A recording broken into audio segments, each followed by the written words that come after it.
Hi guys, welcome back to RJs vlog.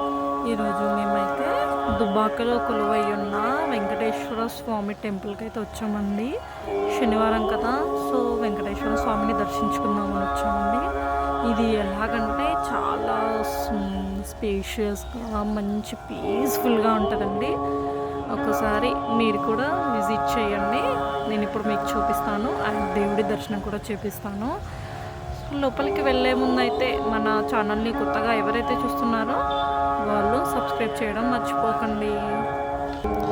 ఇది వచ్చేసి entrance అండి. ఇక్కడ సైడ్ మొత్తం పార్కింగ్ ప్లేస్ ఉంటుంది. ఇదంతా పార్కింగ్ అన్నమాట. లోపలికైతే ఎంట్రీ అవుతున్నామండి.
ఇక్కడ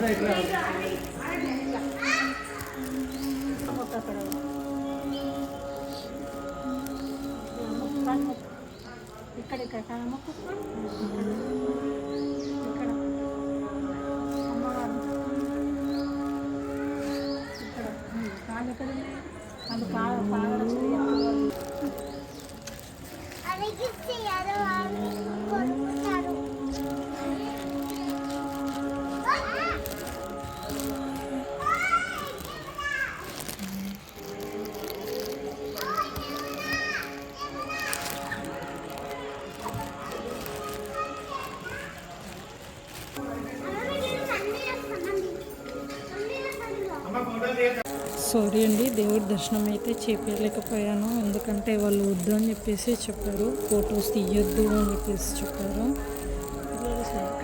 ఇక్కడ ఏ దేవుడిని అసలు వీడియో అనేది తీయొద్దంట. సో అందుకోసమే తీయలేకపోతున్నాను.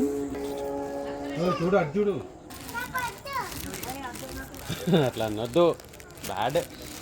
ఇక్కడ వచ్చేసి కళ్యాణ వెంకటేశ్వర స్వామి అండి. ఇక్కడ ఈ టెంపుల్లో ఉండేది కళ్యాణ వెంకటేశ్వర స్వామి గారు అంటారు.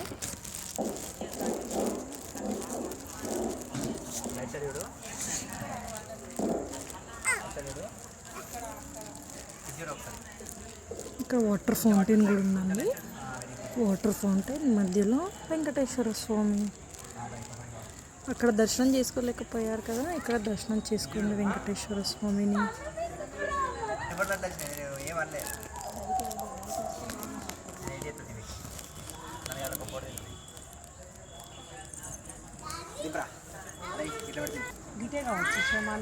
ఇక్కడ టెంపుల్ ఉండేది రైట్ సైడ్ వస్తే ఇక్కడ అన్ని కిడ్స్కి ఎంజాయ్ చేయడానికి ప్లేయింగ్ ఏరియా ఉంటుంది.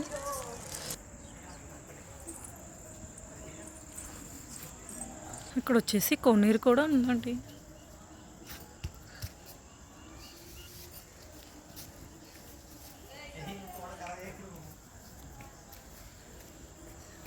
కోనేరు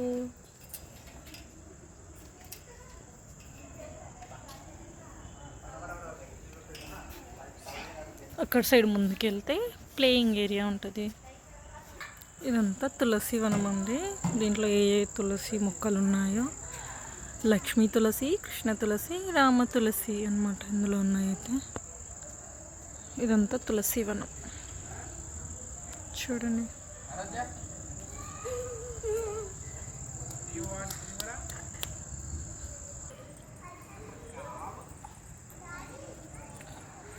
మొత్తం ఫుల్ గ్రీనరీ తోటి అయితే ఈ టెంపుల్ ఉంటుందండి. కంపల్సరీ విజిట్ చేయండి ఒకసారి అయితే. ఇది మనకి హైదరాబాద్ నుండి వచ్చే వాళ్ళకి వయా సిద్దిపేట రావచ్చండి. ఇక్కడ వచ్చేసి శంకరాచార్యులు సప్తర్షి వనం. ఇప్పుడు దీంట్లో అయితే 7 రకాల వనాలు అయితే ఉన్నాయండి, సప్తర్షి వనాలు అని చెప్పేసి. ఇది వచ్చేసి మేబీ పత్రి అనుకుంటా అండి, ఇది పత్రి. ఇది వచ్చేసి తులసి వనం. ఇదేంటో నాకు తెలియట్లేదండి.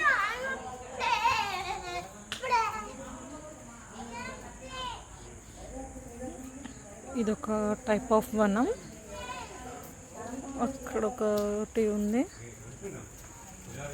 ఇక్కడ ఒకటి ఉంది. ఇది వచ్చేసి గరక అండి. గరక మీకు అందరికీ తెలిసే ఉంటుంది. ఇదంతా నెక్స్ట్ ఇదంతా నక్షత్రవనం అంటండి. ఇదంతా నక్షత్రవనం. మీరు డే టైంలో వస్తే కొంచెం అన్నీ చూసుకోవచ్చు.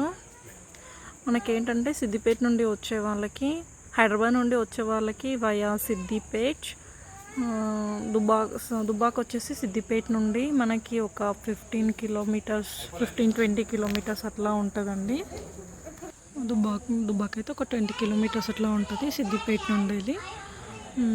సో ఇంకా నంబర్ ఆఫ్ బస్సెస్ అయితే ఉంటాయి. అండ్ ఇంకా హైదరాబాద్ వచ్చే వాళ్ళకి వయా సుచిత, రామాయంపేట నుండి అట్లా కూడా రావచ్చండి.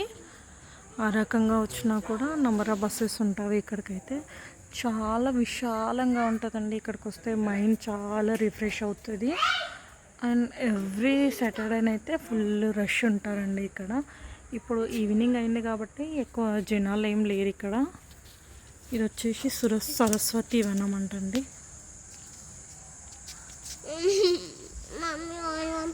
ఇక్కడ నేమ్స్ కూడా రాసి ఉన్నాయి. ఇందులో ఏమేమి వనాలు ఉన్నాయి, ఏంటి పుష్పాలు ఏంటి అని చెప్పేసి ఇక్కడ రాసి మెన్షన్ చేసి ఉన్నవి. ఇక్కడ వచ్చేసి నవగ్రహ వనం.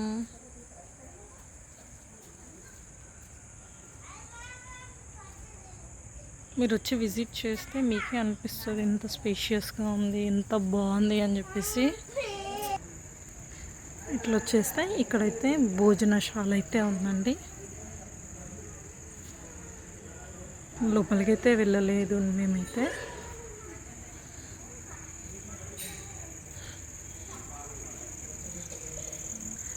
ఇక్కడ పిల్లలది ప్లే గ్రౌండ్ అయితే ఉంది అని చెప్పేసి అన్నారు. ఒకసారి దాని గురించి చూస్తున్నామండి. ఇది మొత్తం ప్లేయింగ్ ఏరియా అండి. మా కిడ్స్ అయితే ఆడతాము అని చెప్పేసి అంటున్నారు. బట్ ఇప్పుడైతే నైట్ అయిపోయింది. అండ్ ఇక్కడ లైటింగ్స్ కూడా అసలు ఏం లేవు ఎక్కువగా. ఇక్కడ ఏముంటుందని చెప్పేసి మాకే భయం వేస్తుంది. ఫైనల్గా మేమైతే మా ఫోన్లోని ఫ్లాష్ లైట్స్ పెట్టేసుకొని కిడ్స్ని ఆడిపిస్తున్నాము. ప్లే ఏరియాను అయితే అయిపోయిందండి.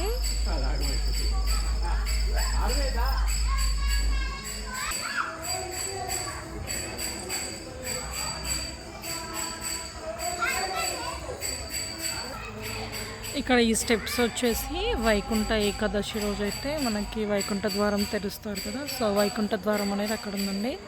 ఓన్లీ వైకుంఠ ఏకాదశి మాత్రమే ఇక్కడ నుండి అలౌ చేస్తారు. ఓకే అండి, ఈరోజు వ్లాగ్ అయితే ఇంతే. మీకైతే దేవుడి దర్శనం అయితే చూపించలేకపోయాను. బట్ మీరైతే ఒకసారి విజిట్ అయితే కంపల్సరీ చేయండి. చాలా పీస్ఫుల్గా ఉంటుంది. చూడండి, ఈ వీడియో కనుక మీకు నచ్చినట్లయితే లైక్ చేయండి, షేర్ చేయండి, కామెంట్ చేయండి. మరిన్ని మంచి మంచి వీడియోస్ కోసం మన ఛానల్ని సబ్స్క్రైబ్ చేసుకోండి. Thank you, bye.